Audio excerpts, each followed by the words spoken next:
میں نے ایک بات پڑھی تھی نفس کے متعلق، یہ نفس امارہ، اسی لیے امام غزالی رحمۃ اللہ تعالیٰ علیہ نے فرمایا اللہ کی جو مخلوق ہے وہ تین طرح کی ہے، ایک فرشتے، دوسرے انسان، تیسرے جانور۔ یہ تین الگ الگ قسم کی مخلوق ہیں، کیونکہ اللہ تعالیٰ نے تینوں کو جو چیزیں دی ہیں ان میں فرق ہے۔ فرشتوں کو اللہ نے عقل دیا ہے، نفس نہیں ہے۔ نفس، شہوت، برائی کرنے کی خواہش فرشتوں کے اندر ہے ہی نہیں، وہ سوچ بھی نہیں سکتے برائی کرنے کا۔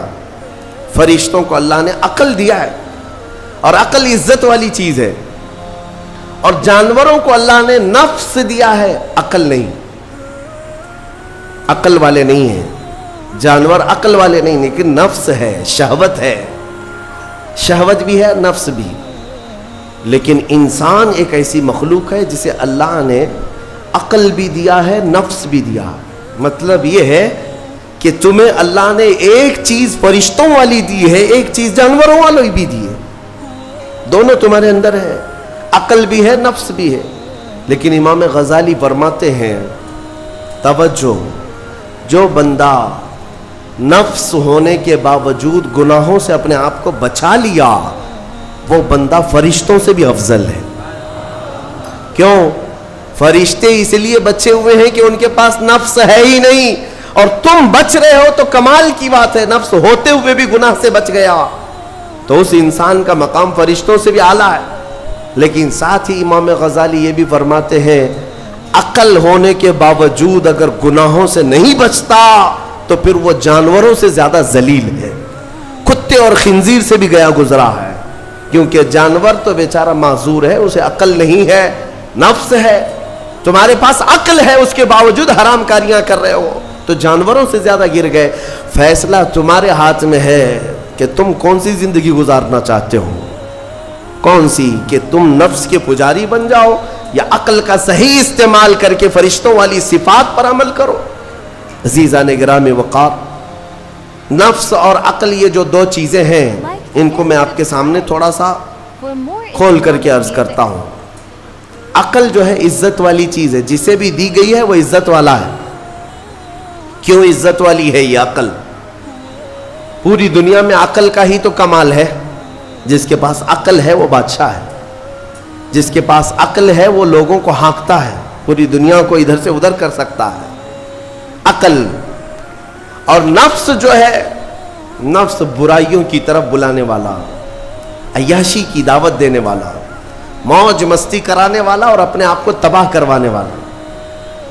اچھے بھلے نوجوان، 25 سال کی کڑیل جوانی ہے، کون ہے جو انہیں نشے کے اڈے پر لے جاتا ہے؟ کون ہے جو ان کو تباہ و برباد کرتا ہے؟ نوجوان کو اچھی طرح سے معلوم ہے کہ میں کوکین، افیون، ہیروئن لوں گا تو میرے جسم کے ساتھ کیا ہوگا، اسے معلوم ہے، لیکن اس کے باوجود عیاشی کروانا یہ نفس کی عادت ہے۔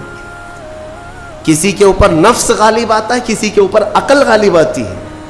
عقل جس کے اوپر غالب آ گئی وہ اچھا آدمی ہے، نفس جس کے اوپر غالب آ گیا وہ شیطان کا پجاری ہو گیا، نفس کی سننے والا۔ اب یہ دونوں جو چیزیں ہیں میں بتاتا ہوں آپ کو۔ روایت میں ملتا ہے کہ جب اللہ نے عقل کو بھی پیدا کیا اور نفس کو بھی پیدا کیا تو اپنے سامنے حاضر کیا، عقل سے پوچھا کہ اے عقل بتا میں کون ہوں اور تو کون ہے؟ عقل نے کہا یا ربی انا عبدک وانت ربی، اے اللہ میں تیرا بندہ ہوں اور تو میرا رب ہے۔ عقل نے کیا کہا؟ میں تیرا بندہ ہوں اور تو میرا رب ہے۔ اللہ نے عزت سے نوازا، اقرار کیا نا بندہ ہونے کا، عقل نے اقرار کیا۔ پھر نفس کو بلایا، نفس سے پوچھا بتا میں کون ہوں اور تو کون ہے؟ نفس نے کہا انت انت انا انا، تو ہے میں ہوں۔ یہ غرور تھا نفس کے اندر، یہ گھمنڈ تھا نفس کے اندر کہ میں ہوں۔ نفس جس کے اندر غالب آتا ہے وہ آج بھی یہی کرتا ہے، میں ہوں، کسی کے سامنے کیا جھکنا ہے۔ تو حکم ہوا کہ اس نفس کو 100 سال جلایا جائے، 100 سال جلایا گیا اس کو۔ اس کو عذاب دیا گیا نفس کو. 100 سال بھگتنے کے بعد, آگ کی تپش بھگتنے کے بعد اسے پھر لایا گیا نفس کو.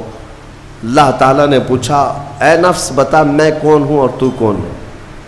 نفس نے کہا انت انت انا انا, تو ہے میں ہوں. غرور نہیں ٹوٹا, گھمنڈ نہیں ٹوٹا. حکم ہوا اللہ کی طرف سے فرشتوں کو, اس نفس کو اب 100 سال تک بھوکا اور پیاسا رکھا جائے, کوئی چیز نہ دی جائے. اسے سخت سزا دی گئی. بھوک اور پیاس کی نفس کو کوئی چیز نہیں دی گئی. 100 سال کے بعد پھر اس کو حاضر کیا گیا, پوچھا گیا بتا کون ہوں میں؟ نفس نے کہا اے اللہ تو میرا خدا ہے, میں تیرا بندہ ہوں.